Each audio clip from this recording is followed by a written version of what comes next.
Irfan, how are you? It's been long since we called. Good, good. I've been busy lately. I've been having back to back on call and patient report. It will be completed by today. Oh, speaking of which, I had a hospital visit the other day and I met my seniors there. They shared their experiences during the clinical years. Oh, what did they say? Apparently, medical school isn't as hard as when you start working in the real hospital as a practitioner. Is that true? Unfortunately, yes. We often pressured by seniors doctor to complete out the duties in a short time period. Oh my god, that sounds scary. Well, yeah, I don't really have a choice. So, how do you cope with it? I remind myself of the salary I'm getting by the end of the month. Well, unfortunately, yes. A lot of my peers stop working because they can handle the stress. That's sad. It's really putting all the efforts to waste. Yeah, it's sad to hear the number of the doctors who hang their coat, but it is important for us to remember to handle stress effectively. It can be very person to person. I remember my senior saying something similar. Do you guys know that the number of doctors facing workplace bullying is increasing rapidly? Oh my god, really? Yeah, according to Malaysian Medical Association, nearly 50% of house officers had experienced workplace bullying in some form, with senior doctors often being the main perpetrators. Hold up. Aren't the senior doctors supposed to guide the rest? Well, yeah, but with current surveys, it looks more like they're pressuring the young doctors. Then how are we planning to overcome this? Let's ask Farhan. He has been talking to a few doctors. Did anyone summon me? Farhan, just brief us about why housemans are feeling stressed and depressed in medical fields, based on your chat with senior doctor. Well, according to Dr. Farah, medical school covered only about 40% of what is needed on the job, emphasizing that a genuine desire to learn is as crucial as technical skills. She also notes that certain fields like surgery and obstetrics can be particularly intense and sometimes toxic, adding an extra hurdle for young doctors. I see what mental health challenges they face though. Getting burnout is a big issue, especially in district hospital when there simply aren't enough house officer. It's also common to get scolded by medical officer, seniors, or even nurse. But it's all part of learning curve, so junior doctors should be open to adapt to new learning. Did Dr. Farah have any advice to maintain balance between work-life balance? Well, true work and life balance is hard to achieve in medicine. Being a doctor means making sacrifices, but she also encourages to find little pockets of time to do what you love when you can. Dr. Farah also advised that it's essential to create a workspace where people enjoy working together. She believes it's up to each doctor to carry themselves in a way that fosters a supportive environment. Great. Did you talk with the other doctor? Nope, gotta go. Farhan, wait. Wait, where did he go? I don't know. I'll fill in for the next medical officer then, Dr. Bashir from Pakistan. Something similar I found to what Farhan said was Dr. Bashir also feels burnout is such a huge issue during residency. The environment can be intensely stressful, so he's learned to plan and anticipate what each year will look like, including scheduling leave to recharge and avoid burning out. When taking time off isn't an option, it is important to talk to a friend or even seek advice from a therapist. Having breaks, whether long or short, can make all the difference. Wow, a lot of similarity I see there. Are there any doctors that opt for the wrong way of managing stress? Unfortunately, yes, Dr. Bashir has seen his peers using tobacco and even unprescribed medication to handle the pressure. Gosh, that is really bad. How should they handle their stress? Did Dr. Bashir have any advice? Dr. Bashir advises to schedule your day, week, or even month in advance. If you're feeling the pressure, make sure to plan time off to recharge. Also, do not wait until you're burnt out. Step away and catch a breather when you need it. You can actually look at it from logic, psychology and sociology, ideology, and finally philosophy of sejahtera. Wow, who is gonna explain each? I have no idea about them. I can do logic. The study of logic enables us to assess a statement or argument's validity by looking at its coherence and consistency.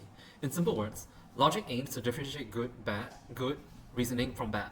The hierarchical structure of the workplace frequently leads to flawed reasoning because it emphasizes that senior doctors have the authority to reprimand or even embarrass junior doctors. While junior doctors must follow their senior doctors' orders and even take on the workload, even if they are stressed and haven't had time off. This is in addition to the fact that stress is considered normal in the healthcare setting. Stress in the medical field, brought on by a large patient load and a shortage of doctors in charge, which forces these doctors to work extra, can negatively impact their general health. The fact that young physicians frequently deal with high levels of stress and difficulties demonstrates that this reasoning is flawed since bullying at work does not improve in performance, rather it distracts us from it. Some of these doctors feel voiceless or even powerless due to the unseen culture of bullying and harassment in the hospitals.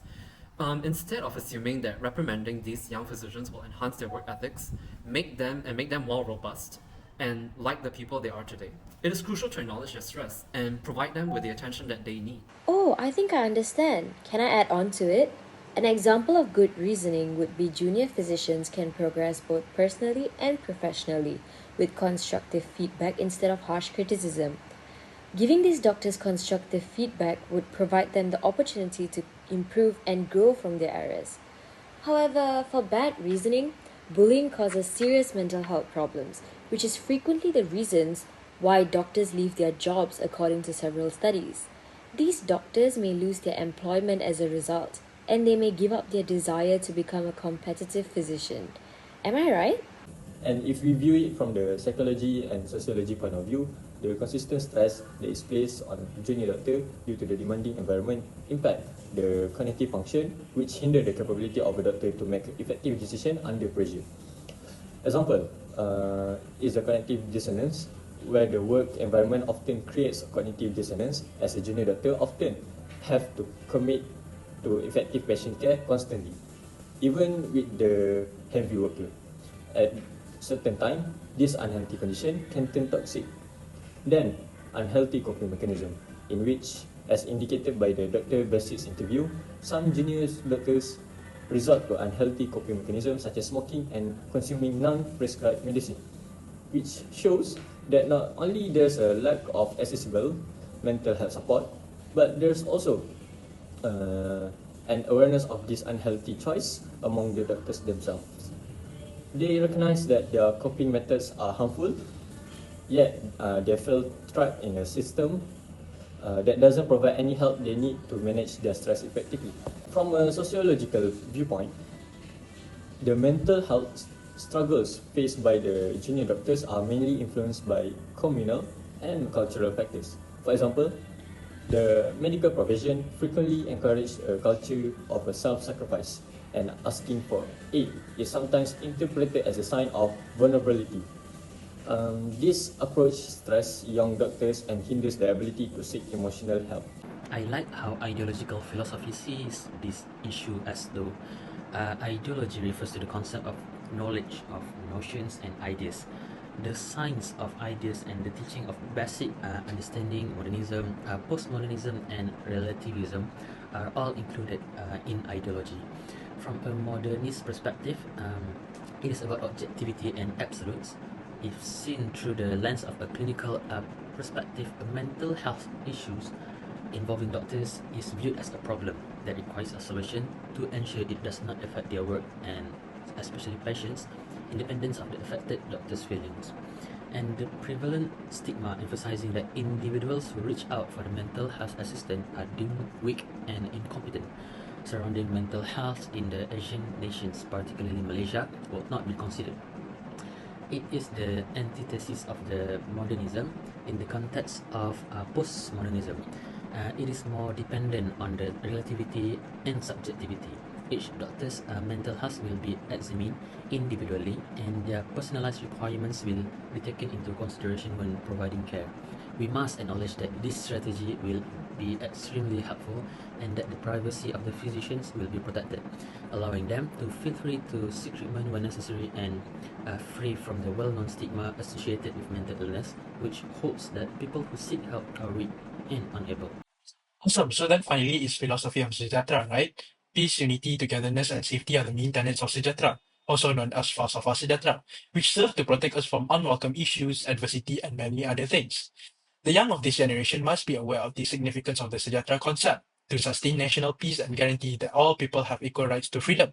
By enabling physicians to get treatment when they experience mental stress, equal rights will help us eradicate the stigma associated with mental health and create a cohesive, peaceful, competitive, and physiological resilient society. This idea, which emphasizes the value of respect and harmony, must be instilled in the next generation as it is seen in Rukun Negara, Malaysia. This issue should be handled as soon as possible so that we would have less doctors who are stuck in mental health issues and aren't afraid to reach out for help. The importance of constructive criticism that influences professional growth and personal development among junior doctors should be emphasized. By focusing on the importance of a supportive environment, there is a need of systemic changes to provide a nurturing work atmosphere.